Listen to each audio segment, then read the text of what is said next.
Domain Tools helps security analysts turn threat data into threat intelligence. They take indicators from your network, including domains and IP addresses, and connect them with nearly every active domain on the internet. Those connections drive risk assessments, help profile attackers, guide online fraud investigations, and map cyber activity to attacker infrastructure. Fortune 1000 companies, global government agencies, and leading security solutions vendors use the Domain Tools platform as a critical ingredient in their threat investigations and proactive defenses. For more information, visit securityweekly.com/domain tools.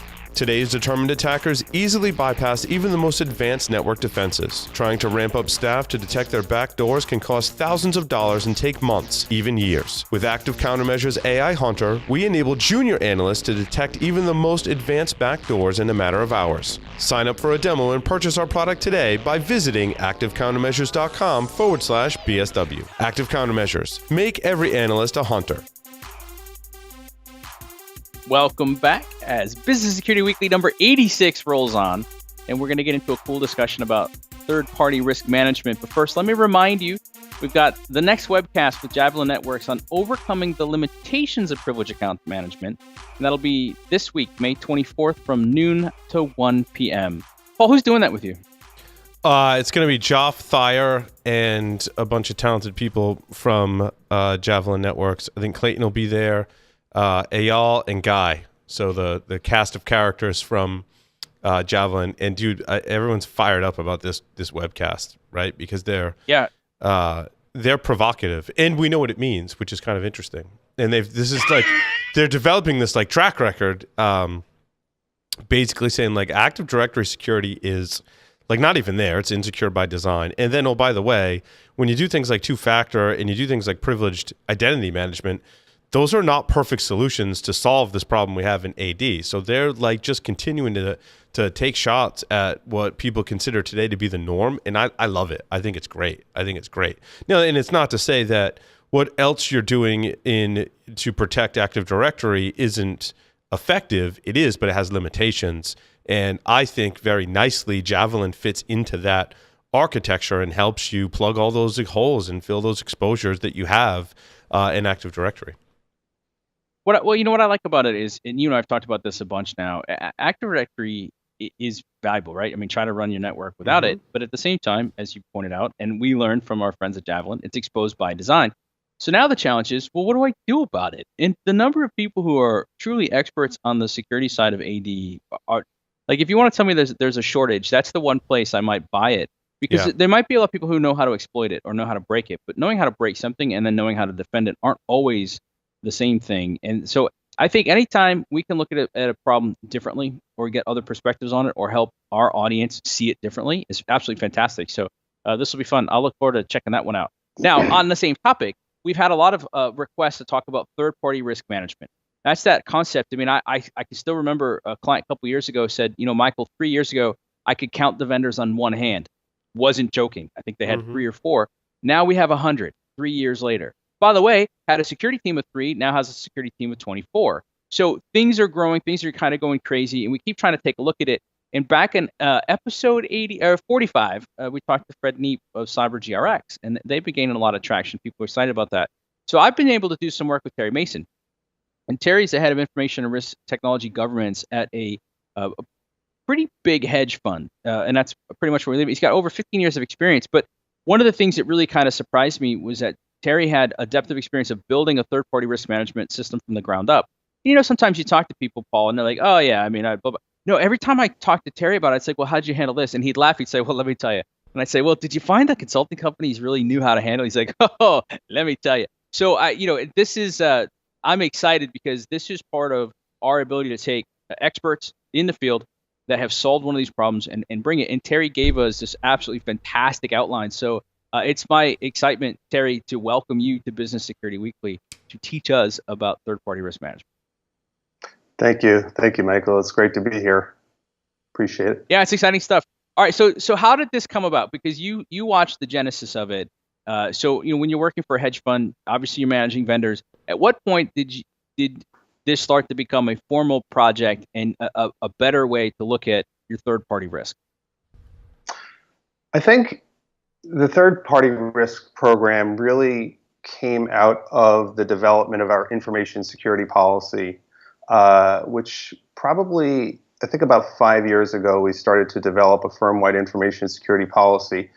And what happened at that time was that the subject of information security and the protection of our data came out of IT and started to rise, to the levels of executive management, where we needed sign off and direction from executive management on what was to be in this information security policy. And I was the person who developed and managed the policy.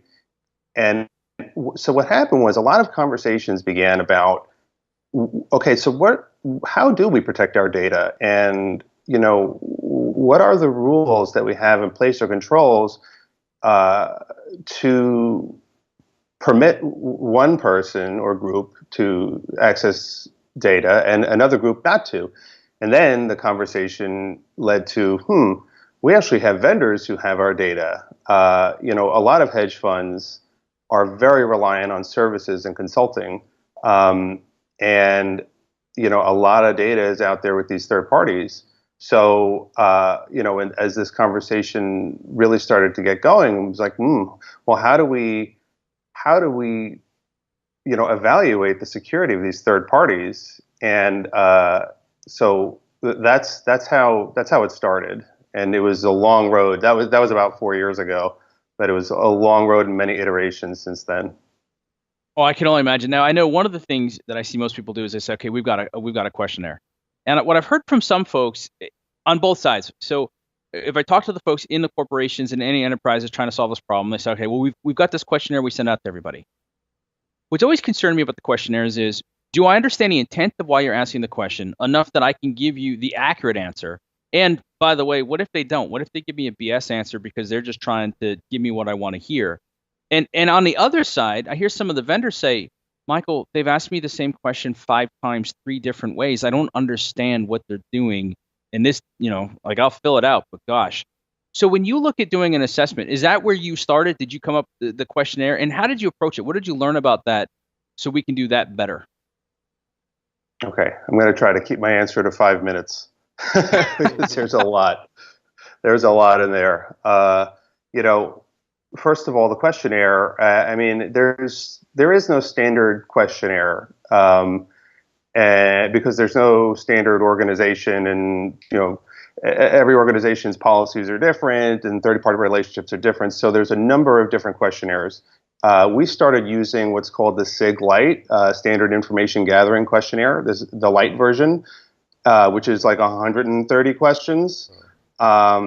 And because literally we didn't know where to start, as you said, 4 years ago, there weren't many vendors doing this, so we didn't have a lot of guidance.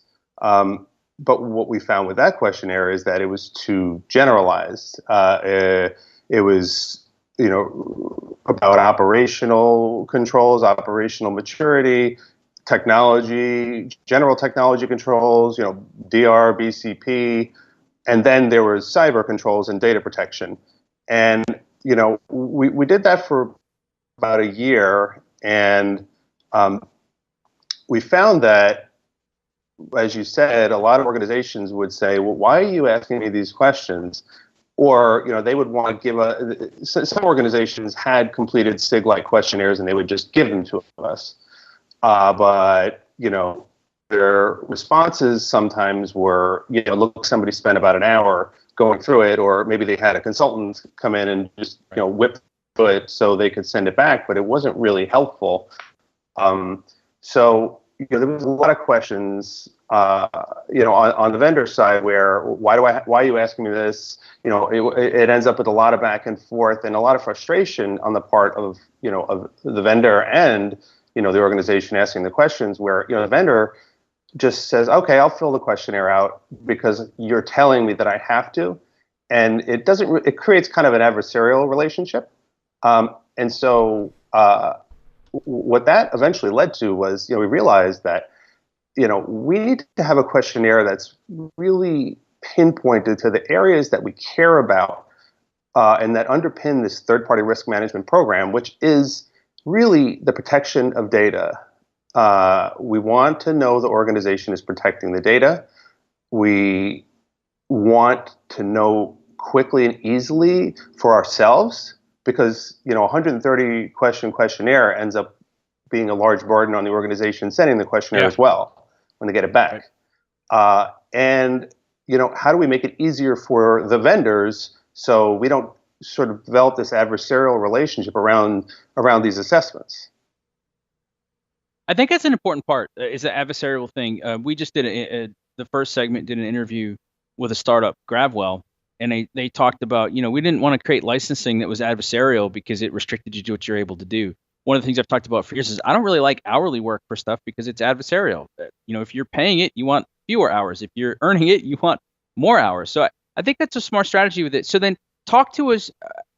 So as you start figuring out questions and you're working tighter and tighter through it, I'm curious, how do you validate the assessments, Terry?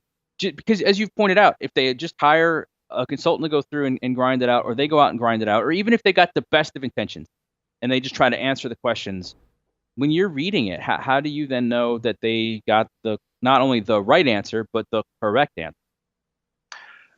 It's very, very tough. And our original strategy, my original strategy was to hire somebody who could just plow through questionnaires and help to validate them, and would help us to sort of develop a validation strategy. But what we quickly figured out was that it's like a work smarter, not harder type of thing, where, the firm that I work for has approximately 100 vendors that have some degree of sensitive data. And it's just not feasible. I mean, if you had 5-7 people plowing through these questionnaires and validating them, you still wouldn't be able to finish in a reasonable amount of time, and it's just not worth it. So what we did is, once we had we created our own customized questionnaire based on the ISO standard. It's an ISO-based questionnaire, and we pulled some of it out that we didn't feel was relevant, and we added a few key questions, particularly around cloud, that aren't really covered right now in the ISO standard. And what we did is we ranked each question 1 through 5 in the order of importance in terms of how important we thought the question was. So, for example, encryption ranked number 1. Do you have an information security policy that everybody has to be aware of and sign? That's a number 1. A number 5 might be something like, do you do background checks for your employees? Or maybe that's a number 3. I don't actually remember off the top of my head. But the point is that translates over to the validation procedure. So once you get a completed questionnaire, you have a guideline for how much effort you're going to expend for each question. So for a 1, do you encrypt data at rest? Do you encrypt data in transit? Where do you store the data? Is the data commingled? Is the data in your own data center, or is it in a managed data center? Those kinds of questions, as per the validation guidelines, being that they're number 1s, you're going to spend a fair amount of time evaluating the response, and digging if the vendors often don't give you a complete response, or if you ask for documentation, for example, an information security policy or some other documentation, maybe they don't give it to you, or they only give you the cover. And how many times you're going to ask them for it. So there's an efficiency built into the validation process that's integrated with the questionnaire itself, in terms of, which is also linked back to our policies, which dictate, what do we want to know to evaluate a third party, to the point, what's going to make us comfortable. So, we're not expending effort on things that we don't care to know, because we only have so much time and so many, so much resources. No, I think that's important. So let me just kind of recap too, as we're going through it, and I'm comparing this against some of the folks I've worked with on this. So what you're saying is, start with a set of questions, realize that it was either too broad, too general, or just flat out too much. But instead of trying to create an adversarial relationship, said, cool, let's start working with people That means then, Terry, you had to take time to figure out what was actually important to you and the organization, and then communicate that to the vendors in a way that they understood and could assure you that they were where they wanted. And from a validation perspective, the big thing that I love on this is where you stop wasting time. So you basically said, look, I don't have to validate everything.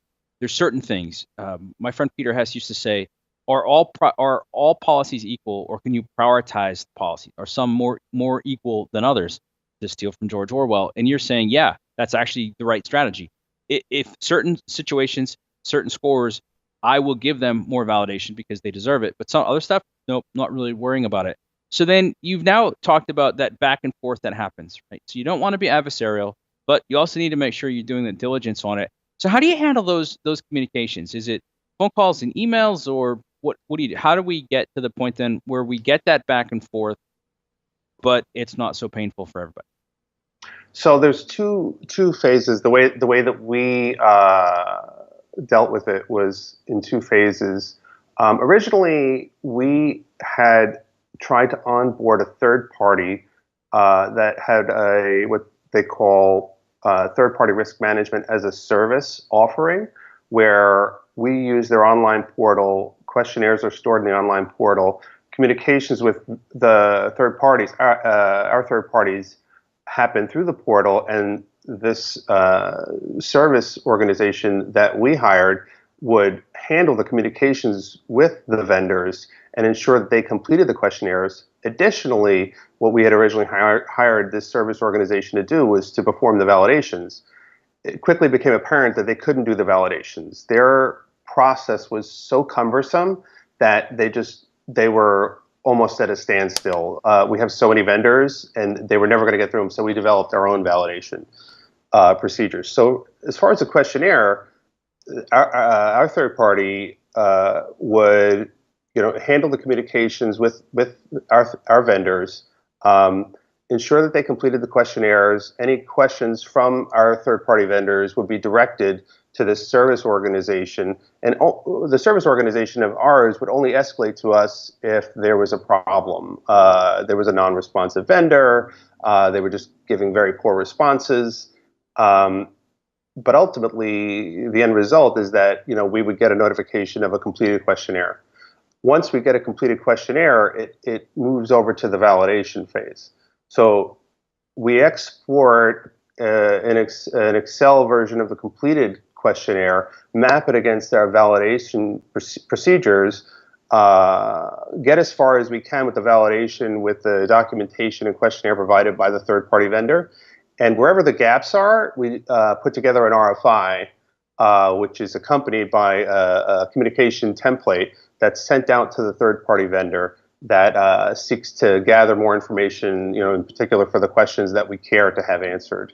And we found that as opposed to the procedure that our service provider had with the validations, which is very manual and just not very strategic. Us taking this very strategic approach of getting through the validation as quickly as possible, and then only what remains, sending in an RFI that's very clean and easy to read and complete to the vendor. It was just so much faster. I mean, I would say 5 to 7 times faster in completing the validations. All right, so I got a couple questions here. You started out by talking about the genesis of the program, and I kind of got the impression that the senior management, the executives, were on board with this in terms of doing it. So then, if that's the case, did you have to do anything to get them to buy in, or you were just fortunate and it was important to enough people? Because my follow-up to this is saying, when you have a non-compliant vendor, how do you handle that? Because I've seen that in a lot of places where the vendor goes, yeah, but I'm really important. And they go to somebody who's got enough juice in the organization. They just go, stop, we can't keep holding this up. Just procure them. I'll deal with security. Did you run into that? So just talk to me about the buy-in and where this fits in that process, because security never wants to be the bottleneck, but sometimes we've got these processes we've got to enact. How do you balance that? Well, that's a really good question. It was a very, sort of a balancing act with senior management in terms of what they needed to know about the procedures for the third-party risk management program, And what they needed to understand about what was happening within the organization in terms of controls around the security of the data, what they needed to know what was happening out in the wild in terms of data being exfiltrated and stolen and how vulnerable these organizations were, and the risks, without getting too technical, which you get too technical for 1 minute, which with one of these senior hedge fund execs, and they're gone. Their eyes glaze over, and it was really a balancing act to get them to understand the risks, which generally would translate into support for the program. All right. And so then as you started to work this through, in your outline, you put in using a Kanban board. And I know Mhm. Paul's recently been introduced to them, and we've talked about them in terms of the Phoenix project and stuff. I have a lightweight one behind me. I use one for most of the stuff that I do.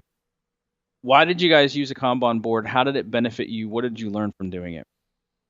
So I mentioned earlier, we have about 100 vendors with data.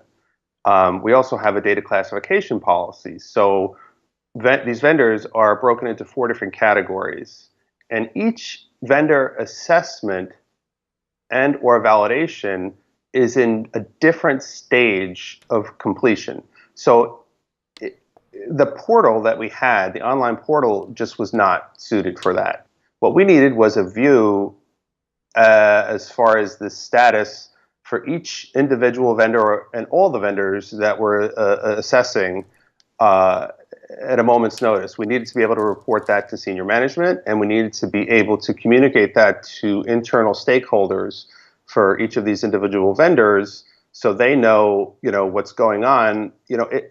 It's a lot of there's a lot of burden of knowledge and proof and documentation, you could say, with a third-party risk management program, where nobody likes to hear that their vendor has bad security, and all people want to hear is like, are you done? Are you done with your assessment? Right. Not Right. never thinking that it could be, well, there's a problem. So with the Kanban board, what was really cool is we used the workflow. We developed the workflow, from start to finish, from contacting the external vendor. Vendor starts the questionnaire. Vendor completes the questionnaire. Is a validation required? Because the vendors that have lower risk data, or validation was not required. If validation is in progress, is validation completed? And then what we also used in Jira, which was really cool, is filters, or what do they call them? Tags or filters. And you just apply these tags to the individual vendor reviews, and some of them would just be really sensitive. They were tied into the CEO, is a very long-standing accounting vendor. This vendor has extremely poor controls in areas X, Y, and Z, and over time you just forget. It was too much detail. So the Kanban board was fantastic in that you would just click and drag, to change the state as you go through the workflow, and it was a great visualization tool and a great reporting tool. It makes a lot of sense. All right, so you've got some trade-offs and caveats that you listed here, and I'm going to go through the list because it's really tight. And then I want to hear kind of the biggest surprise that you had, going through it and then kind of looking back at it. But I'm going to point out some of the things that you shared that I thought were really useful. Start out to be feasible but reasonable. And in fact, what you wrote specifically is don't get gung-ho off the bat that the business can't tolerate. I think it's so important. I mean, we go back and look at a lot of things that we use now. They started out as like 5 questions, 12 questions, 20 questions, and now some of them are behemoths, 400 questions or so. I think starting with something that's pointed, because you talked a lot about learning how not to be adversarial and work with the business. Don't interrupt the business insofar as possible, because otherwise they'll reject it. Yep, I think it's good advice, which doesn't mean we can't do our job, right? It means do what we need to do and get their buy-in to it and show them how it works. So if you start simple and you understand what the business is interested in, and we can show them how what we're doing helps them with that, right? It's a big win. You talked about having the components fit together. That seems to me to be where the big time is on this, right? That investment of time. but it also sounds like ongoing. So how often, when you build this out, how often were you going back and looking at it and tweaking it and adjusting it? Or is that a continuous process? Well, the components of the program, if I could just try to quickly list them, we have a data protection policy, we have data classification, we have thresholds, actual numerical scores for the questionnaires, and thresholds for different levels of data classification. We have procedures for validation. We have, the workflow for the questionnaires, the workflow for the validations, what you do when a vendor fails, how much they need to fail by.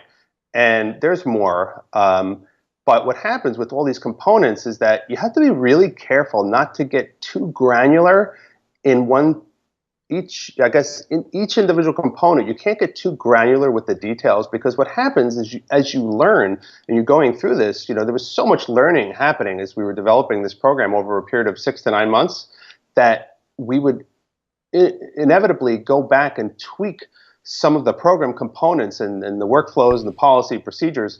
But what would happen is that when you change one section, because they're so interlinked, you'd have to change the other one. Yep. If you change the data, ripple effect. Yeah, and it would have this ripple effect. And what we started to realize is you have to be really careful that you may want to polish the Mercedes, so to speak, but every time when you do that,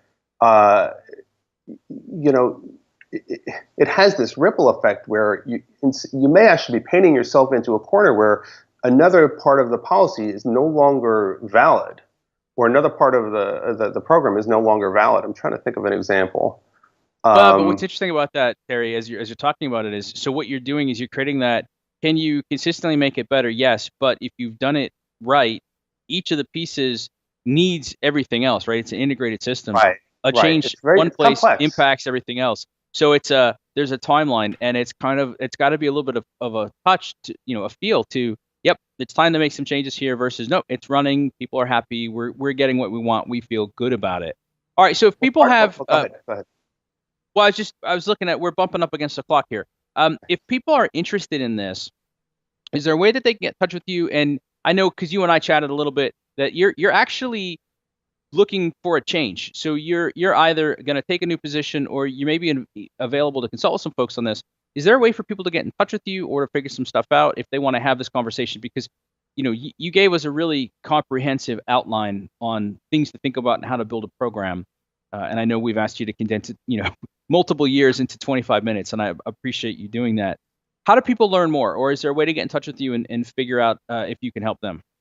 I would love to. I think it's a fascinating topic, and I have had the privilege to be able to learn a lot about it. And I would love to talk to people about it. And I am, as you said, looking to get into consulting in a different kind of environment that I'm in right now. So email is great. Should I just say what my email address is, or do you have that? If you're comfortable with it, you can tell people what it is, and I'll just make a quick offer too. Anybody who wants, they can send me a note, and I can introduce you to Terry too. But go ahead, Terry. Tell them how to find you. So my personal email address is Terry, TERRY .L.Mason, MASON @gmail.com, and I'd be happy to have a conversation. And if you're looking for services, consulting, please hit me up. I'm definitely open to new opportunities. That's awesome. I really appreciate that. And this is an area where I know I've had the ability to ask you a lot of questions about it and talk about it. These are the types of things, Paul and I talk about a lot of stuff. These are the ones that always get interesting to me, because it's that, how do I go ask the question of a third party in a way, to your point, I think what's still standing out with me is I don't want to be an adversary. I want to help them get better at their security. I also want to measure our risk properly, make all these types of choices. So lots of really good insight and information on this, and an opportunity to talk to Terry if you need more. With that, we're going to take a short break, which is a good chance for you to go like our page at facebook.com/securityweekly. You can also check us out on YouTube, and that way you can see all our live broadcasts. You can engage with us. You can ask us questions, talk to your peers, tell us what gets you excited. When we come back, the trend of the week, I'm going to identify it.